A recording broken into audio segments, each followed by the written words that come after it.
Stellantis have two choices. Number one, fire their CEO immediately. Or number two, accept that bankruptcy is inevitable.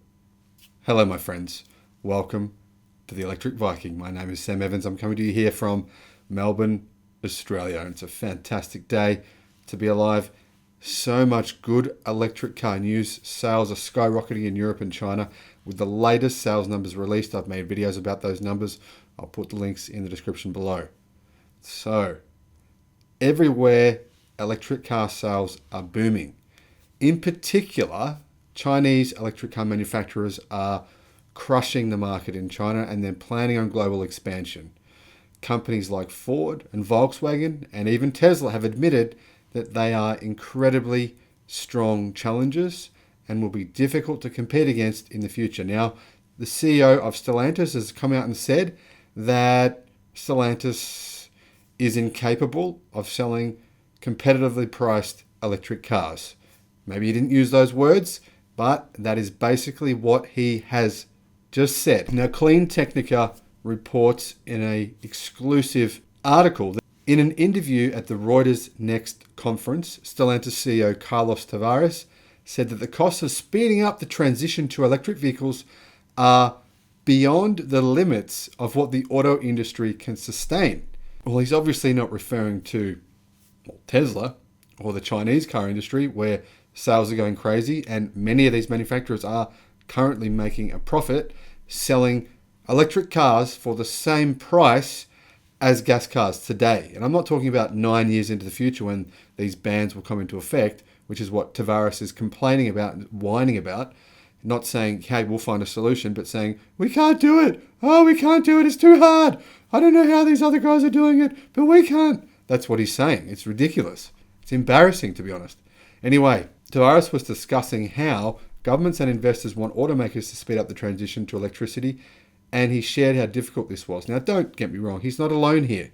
Toyota has been saying the same thing.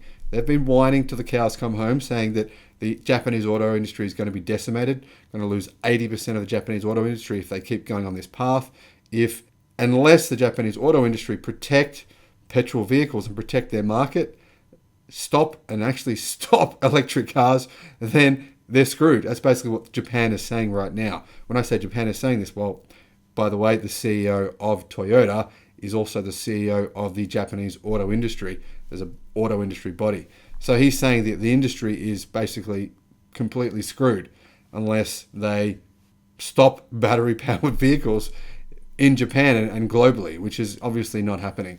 And unfortunately, Tavares seems to be in the same situation. In the interview, he said, what has been decided is to impose on the automotive industry electrification that brings 50% additional costs against a conventional vehicle. There is no way we can transfer 50% of additional costs to the final consumer because most parts of the middle class will not be able to pay. So here's my question to Tavares, to Stellantis. Why can you not do this even in 5 years' time? I mean, obviously costs are continuing to decline, right? Economies of scale, costs continue to decline. Battery costs have declined by 89%. Sure, if he was saying this back in 2010, when Tesla first brought out the Model S, you could say, oh yeah, he's got a point. Okay, look, the cost of batteries is like $1,200 per kilowatt hour, and that is impossible to, sell a cheap vehicle at that price. But considering now it's come down to about $100 per kilowatt hour, then he has no excuses. It's not good enough. Anyway, he noted that automakers could charge higher prices and sell fewer cars or accept lower profit margins. So if he's talking about profit margins, why is Tesla making 30% profit margins?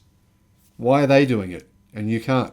Both of these paths lead to cutbacks, he's claiming. The article pointed out while emphasizing that union leaders in both Europe and North America have warned that thousands of jobs could be lost. Obviously, yeah, you're going to lose thousands of jobs if your car company goes under, aren't you? But those thousands of jobs will be created elsewhere, so you can either expand or you can lose sales and contract. The solution, he says, is more time. Just give us more time. Tavares said that pushing to speed up the process would be counterproductive. It will lead to quality problems. It will lead to all sorts of problems, he said. He noted that much Greater productivity is needed in order to make the transition quickly and survive the transition, Tavares explained. Over the next 5 years, we have to digest 10% productivity a year in an industry which is used to delivering 2 to 3% productivity. The future will tell us who is going to be able to digest this and who will fail. We are putting the industry on the limits. Well, the future won't tell us. I've already told you who's going to be able to digest this and actually succeed, and Stellantis is not one of them. I'll put a link in the description below to the video I made about who's going to be around in 2030, at least who the big players are going to be in 2030. Tavares thinks that governments should shift the focus of climate policy toward cleaning up the energy sector and developing better charging infrastructure for EVs. We can invest more and go deeper in the value chain. There may be other investments in the near future, he said. Now, Zachary Strahan and John Asida say on Cleantechnica that they agree with his points on governments needing to focus on charging infrastructure more. Personally, I don't, because I think when you actually develop an awareness of the number of charging points, charging stations currently being built globally, and you actually start to add them all together, in isolation, as you read about each individual story, it doesn't actually sound all that impressive. But if you add them all together and you start to go, oh, this company's doing that, this company's doing that, this company's doing that, this brand is doing that, it actually starts to add up very, very quickly. And you'd be shocked by just the number of charging stations that are getting built right now. So my dad has been telling me that I should be pushing the government and I should be somehow campaigning for more charging infrastructure to be built. Personally, I think it's happening without me needing to do that, without me needing to try to force the government into doing something that it clearly isn't that interested in. I mean, to be honest, there are many governments, though, that are interested in it and are building these charging points. Obviously, in America, they're making this bill where you're going to get hundreds of millions of dollars that are going to go into additional charging infrastructure. I think within probably 4 to 5 years, the charging infrastructure will be built out to the point where we probably don't need any more. So it is happening naturally. Now, they went on to say that many of their own friends are worried about charging, and that is normal. If there was a stronger charging infrastructure, more people would switch to EVs simply because they'd see chargers everywhere. Well, if you're going to see chargers everywhere, then maybe that's a bit on the excessive side. Just driving this, oh, there's a charge, there's a charge, oh, there's a charger. Oh, okay, now I'll buy an electric car. I don't really think that's going to be the way to sell electric cars. I think ultimately the way to sell them is for manufacturers to be smart, to do what the 6 Chinese car companies are doing right now and no legacy auto car companies are doing, which is use gigacastings. I mean, obviously the reason Tesla is making 30% margins is from doing things like this. So legacy auto, they can't just stick to their old school way of doing things if they want to compete with the new school. They've got to say, well, okay, Tesla's doing that. They're making good profits. They've taken 70 parts and turned it into one. Let's do it. They're not doing that. None of them have said they're going to use that. Why wouldn't they not? Well, it makes sense. 6 Chinese car companies are doing it. And what's happening in China? Somehow they're bringing the cost of electric cars down to being on parity right now. So to me, the answers are already there. They're just difficult to get to because it takes work, it takes change. And with big legacy auto companies, making changes quickly is not their forte. Now, I agree with Cleantechnica in the sense when they said that many of his comments sound like they're coming from someone who is failing to innovate, failing to seize the moment, and expecting to fail. Expecting to fail. And that to me is the key issue here. The CEO sounds like he is expecting to fail. They seem like an excuse to not try harder. You don't see Volkswagen CEO Herbert Diess complaining that they just can't do it, do you? He says it's tough, but he says they can do it and they're on the path right now to be able to do it. You don't see SAIC or BYD's CEO complaining that they just can't do it because they just did it. BYD just transformed their entire company into essentially an electric car company in the space of 12 months. How did they do it? Yeah, it's not easy, but it can be done. Now, on the flip side, these car companies that are doing it, rather than complaining about it, are focusing on trying to be leaders in the legacy automotive world, such as Volkswagen, for example. Now, even Ford and General Motors CEOs are not saying that we need to put the brakes on the electric vehicle revolution. In fact, they're saying that they have to do it and they're trying to invest now to make it happen. It's a bit late. They've certainly taken too long, in my view, to get that started. But now that they've recognized and finally woken up to the fact that this is happening, whether they like it or not, they have decided that they need to do it and are putting things in place to try to make it happen for their companies.